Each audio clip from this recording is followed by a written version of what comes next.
This is a real article from Reuters. Oh, good. Apparently, there's, Anytime you preface something, this is a real article. Yeah, well, apparently there's a camel festival going on in Saudi Arabia right now. Of course there is. So, well, culturally, camels, I mean, make jokes all you want. Camels are very important culturally to them. They've been, beasts of burden, companions for many generations. So they're having a camel festival. Involves a lot of stuff. Camel races, camel products, Camel products? Milk and cheeses and I assume stuff like that. I'm not saying it's good. I'm just saying it's there. But, more interestingly, one of the contests is a camel beauty contest for show camels, and this year they're cracking down on an epidemic that myself and I know you have been concerned about. Yeah, of course. No Botoxed camels allowed this year in the camel beauty contest. I'm on board with that. You can't have sexy camels walking around. Think of the disarray. Think of the disarray in Saudi Arabia if there's sexy camels just all over the place with their big old dick sucking lips. Why? You can't have that. Don't Botox your camel. Be too sexy. That's why.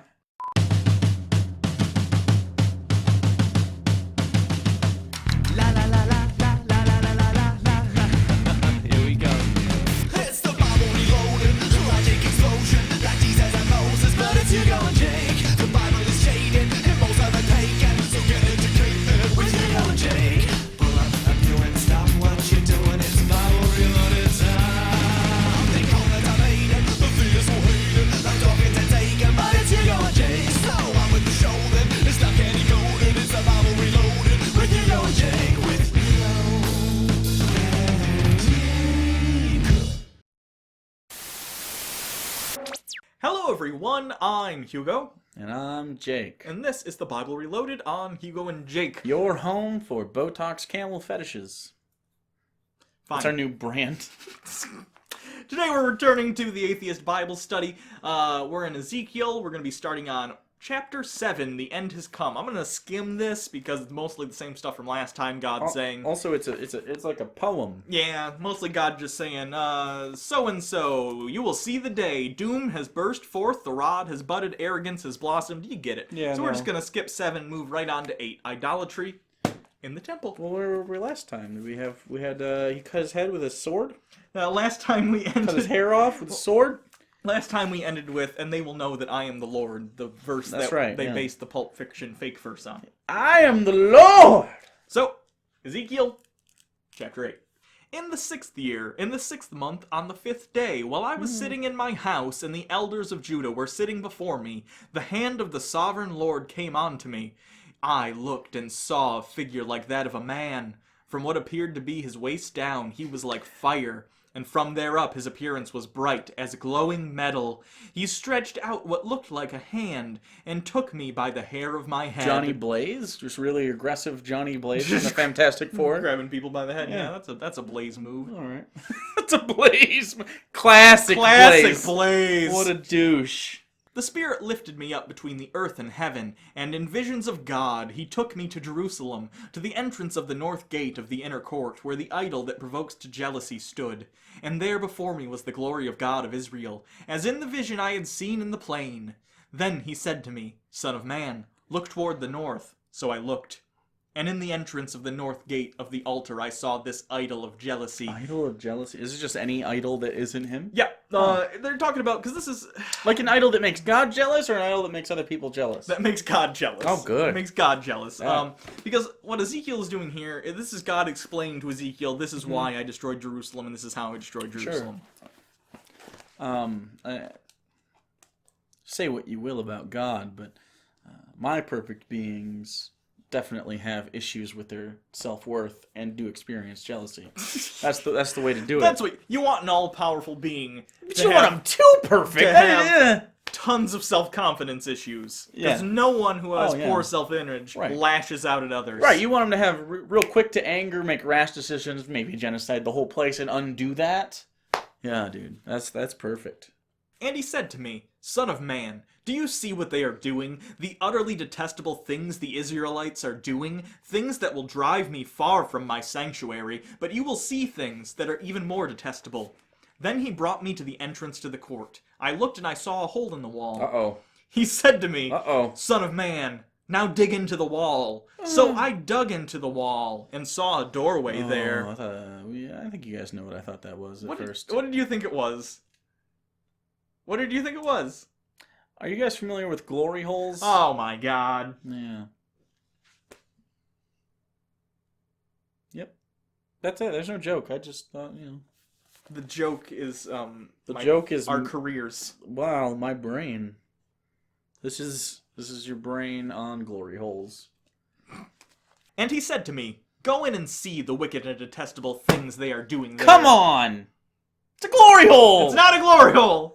So I went in and looked, and I saw portrayed all over the walls all kinds of crawling things, and unclean animals, and all the idols of Israel. So then there's your pictures of bugs on the walls? There's, they're saying... Bug pictures. They're saying they're worshipping, idols, possibly some animalistic worship with the By the way, depictions of bugs. the wall here is the wall of Jerusalem, I assume, right? He said the entrance to the... basically, the idea is once you go to the north of Jerusalem, this is a metaphor, there's a bunch of pagan fuckers out there, and they're all against you. Well, pagan's more of a Roman thing, but you get what I'm saying. In the front of them stood 70 elders of Israel, and Jazani, son of Shaphan, was standing among them. Each had a censer in his hand, and a fragrant cloud of incense was rising. He said to me, Son of man, have you seen what the elders of Israel are doing in the darkness? Each at the shrines of his own idol, they say, The Lord does not see us. The Lord has forsaken the land. Again he said, You will see them doing things that are even more detestable. Then he brought me to the entrance of the north gate of the house of the Lord. I saw women sitting there, mourning the god Tammuz. He said to me, Do you see this, son of man? You will see things that are even more detestable than this. People in other religions? Here's the thing. I need to look up this god. Ezekiel, or whoever wrote Ezekiel, clearly, he's trying to justify why Jerusalem was destroyed. So he's saying he saw a vision from God in which God showed him the elders of Israel were in secret worshipping other gods and pagan gods. Tammuz is the Sumerian god of food and vegetation, also worshipped in later by the Mesopotamian states of Akkad, Assyria, and Babylonia. That's interesting. Akkad, very, very popularly anti-feminist. So, anyway, it seems like it's an after-the-fact justification. It sounds like he's making up a story about God showing him, in secret, the elders of Jerusalem were secretly not Jewish at all. They were really worshipping all these other idols. The god of vegetation. They just wanted good crops and shit, man. Gods were a crapshoot back then, just trying their best, man, I mean, I don't think that's a big deal. Yeah. He then brought me into the inner court of the house of the Lord. There at the entrance to the temple, between the portico and the altar, were about 25 men, with their backs toward the temple of the Lord and their faces toward the east. They were bowing down to the sun in the east. Goddamn Muslims! They weren't Muslims at that point, actually. No. Probably just another sun god. Maybe, blanking on the name. Doesn't matter. We are aware Allah is not a sun god. Oh yeah, no, that wasn't what I was saying. Yeah, I know. Oh, okay. I can read the minds of people who are about to take what you say and not eat a dick. He said to me, Have you seen this, son of man? It is a trivial matter for the people of Judah to do the detestable things they are doing here. Must they also fill the land with violence and continually arouse my anger? Look at them, putting the branch to their nose. Therefore, I will deal with them in anger. I will not look on them with pity or spare them. Although they should shout in my ears, I will not listen to them. Branch to their nose? I assume it would be like a piercing? I assume it's a phrase that would have made sense. Do you want me to look it up? I'll look it up. Answers are boring. Let's speculate. Okay, movie magic, editing. Branch to the nose. There is an Akkadian expression, Akkadian, I should say, sorry, that refers to the gesture of humility used to come contritely before a deity with petition. When this act is portrayed in art, the worshipper has his hand positioned in front of his nose and mouth, and is sometimes shown with a short cylindrical object in his hand. From the Sumerian tale called Gilgamesh in the Lands of the Living, there is some evidence that what is held is a small branch cut off of a tree. This would suggest that in Ezekiel, the people are putting on a show of humility. It must be admitted, however, that these connections are very hazy and the significance may lie somewhere else entirely. That's interesting. Yeah, that's interesting. Honestly, from the I guess the context of the rest of the passage, that would make sense if they were trying to show humility, which was a very clear show of humility toward a god that wasn't the one Ezekiel's talking about. Yeah. Which would piss him off because he's a fucking religious zealot. Yeah. Yeah. Chapter 9, Judgment on the Idolaters. Then I heard him call out in a loud voice, "Bring near those who are appointed to execute judgment on the city, each with a weapon in his hand." And I saw 6 men coming from the direction of the upper gate, which faces north, each with a deadly weapon in his hand. Can I point out, it says deadly weapon here. Yeah.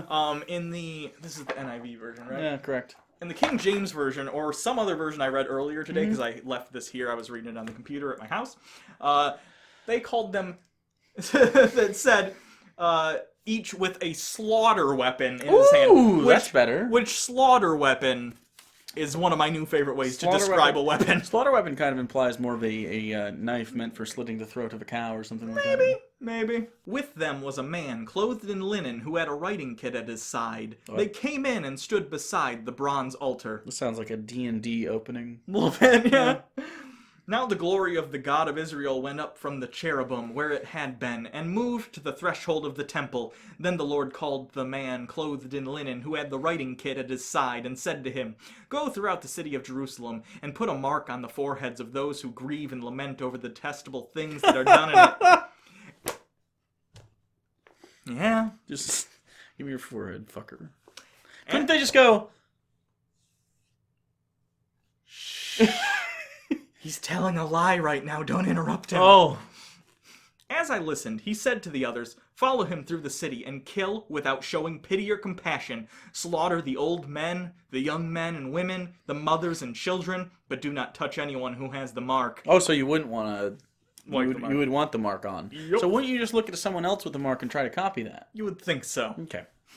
"Begin at my sanctuary." So they began with the old men who were in front of the temple. Then he said to them, "Defile the temple and fill the courts with the slain. Go!" So they went out and began killing throughout the city. While they were killing and I was left alone, I fell face down, crying out, "Alas, sovereign Lord, are you going to destroy the entire remnant of Israel in this outpouring of your wrath on Jerusalem?" He asked me, "The sin of the people of Israel and Judah is exceedingly great. The land is full of bloodshed, and the city is full of injustice. They say, 'The Lord has forsaken the land. The Lord does not see.' So I will not look on them with pity or spare them, but I will bring down on their own heads what they have done." Then the man in linen with the writing kit at his side brought back word saying, "I have done as you have commanded." Dun dun dun. This is all a dream. Yeah. That's not a twist, it's just all a dream. Yeah. Chapter 10, God's glory departs from the temple. I looked and I saw the likeness of a throne of lapis lazuli. I say that, do I say that wrong? People say I always say Lapis that wrong. lazuli. Is that it? Nope. I don't know. Lapis lazuli? You know, It's probably lapis. this thing. The Lord said to the man clothed in linen, "Go in among the wheels beneath the cherubim. Fill your hands with the burning coals from amongst the cherubim, and scatter them over the city." And I watched and went in. How would an ancient aliens advocate deal with that? I don't know what that is. He throws fire on them. Bombs. They're bombing them. They're supposed to be angels. Right. The men. They would just say the men were aliens. Not angels. Oh, that's easy. Yeah, sorry. Ancient Aliens is real. Like, that guy, what an easy job. Let me take a biblical story Yeah. or any type of history that's kind of Yep. iffy. Yep. Alien. Now the cherubim were standing on the south side of the temple when the man went in, and a cloud filled the inner court. Then the glory of the Lord rose from above the cherubim and moved to the threshold of the temple. Can we talk about how cherubim... We talked very briefly about cherubs when we talked about the Garden of Eden and the guard there with the flaming sword, and I made a joke about like a baby angel. Yeah. But that's not really what cherubim. They're like fucking scary ass horror angels. That's what you should be imagining right now. Not a baby angel with wheels. Not baby Cupid. You should be imagining like this a really scary one, like a demon angel, but not a demon because he's God's. It's a demon. Uh-oh. Triggered. Hugo's triggered. Oh, God. You're triggered. The sound of wings of the cherubim could be heard as far away as the outer court, like the voice of God Almighty when he speaks. Ugh. Wing flapping. Wing flapping really gets him going, man. That's weird to me. That's what. By the way, that's the root of the butterfly thing. It's the flappy flaps. Yeah. What if it was in a vacuum? Would they still bother you? As long as they're not near me, because the sound, it's not. The sound definitely gets you though. It's but the sound is that way because I'm picturing like being just all over my face. Just why would they Why? Why does that matter? I don't know. I just don't want things with flappy flaps Oh, near me. I think moths are worse because they have like dust. Yeah, I don't like moths either. Ugh. What about birds? I mean, I don't want a bird flapping in my Well, face I know, either. but sure. But I mean, like it's a bird. It's not a bug. How we feel about bird flaps? Better than bug flaps. Okay, what if it was a fleshy, like a bat flap? That's bad. That's a bad one? That's worse than a butterfly. What about a manta ray flap? They're in water. Can I see it? Yeah, of course you can see it. Like I know what it is? Yeah. Fine. Really? But if I'm just in the ocean and like, I'm Ooh, like, and oh it fuck! flaps next to you. Ooh, grody. And then I gotta kill it and be like, this one's for... How would you kill a manta ray? You stomp walk it. around with a Just fucking... stomp it. You're gonna stomp a manta ray? That killed... Actually, that was a devil ray, right? No, that was Stingray. I think it was a stingray. No, it was a stingray. Yeah. Different than a manta ray. Oh. Manta Well, rays are like I'm a ray racist, apparently. I find no distinction. Rays are just flat animals that have their... That makes But their sense. faces have to be like this, otherwise the flounders are kind of like fucky, so... Yeah. No, I'm fine with manta ray then. But they still flap. That's weird. Underwater, though. That's not different. It's just a They're a different aquatic. fluid that they float through. That apparently, that fluid makes a Okay, difference. All right. Well, The medium makes a difference. okay. All right, so that's it. We'll talk more about... Yeah. Oh, We'll God. probably get... if we're not through Ezekiel next episode, probably the one after that. If Yeah, we're not, but we are very so close to the New Testament. Oh man, Jesus is coming. he's risen. Like, I'm talking like... By the summertime, if we're not into it, I'd be very surprised. spring. I'd think mid-late spring. Yeah, it's happening.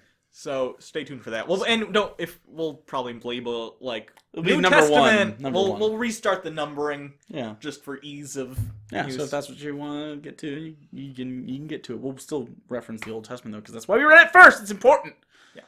So you can always follow us on Twitter at PapaBirdJake. You can follow Hugo Reloaded. You can also subscribe to the channel and make sure you get your New Testament hot and fresh out the oven. Make sure you hit subscribe and hit the bell and hit the thing that says show all videos or get notifications. Yeah, and also make sure if none of those work, just in case, definitely subscribe to our social media accounts that we just talked about, because then those are automatically sent to you, and then turn on notifications there, just in case notifications that you said we're clicking on earlier don't work. Anyway, we also have a Discord. That's Which also sends notifications. Yeah. If you want them. There's 3 ways to get notified here. Yeah. Yeah, it's a big deal. Finally, if you want to help support the show, we have a Patreon, which is cool. So you can help support the show that way, and you get signed chick tracks if you're above. Can't do it without you. If everybody gave $1, we would be just ridiculous. It would everything here would be fucking crazy. Are you kidding me? This shit would get nuts. I'm glad we don't have H3 money. That's a lot of money. But, Because we wouldn't even with that, I don't think, right? If we made like big YouTuber money, we would be the weirdest of the big YouTubers. Oh, but it would. So if you want to see it get real weird up in this bitch, that's what you should do. I'm just saying. But by the way, the cameras and stuff would get better. That's kind of what our hope is. Cameras, lighting, shotgun mics, better maybe a lapel mic. I don't know. But this set would get fucking bananas. You want to see us go to the Ark Museum? That's the way to do it. You want to see me talk to Ken Ham and lick his face? I'll do it. I've eaten cat food. I have no shame. I'll lick Ken Ham. So until next time, I'm Hugo. The obvious question is, does he taste like it, though? Of course not. What do you think his human suit tastes like? How many licks does it get to the center? Does it take to get to the center of Ken Ham's human suit? Unhappy local taxpayers. I'm Jake.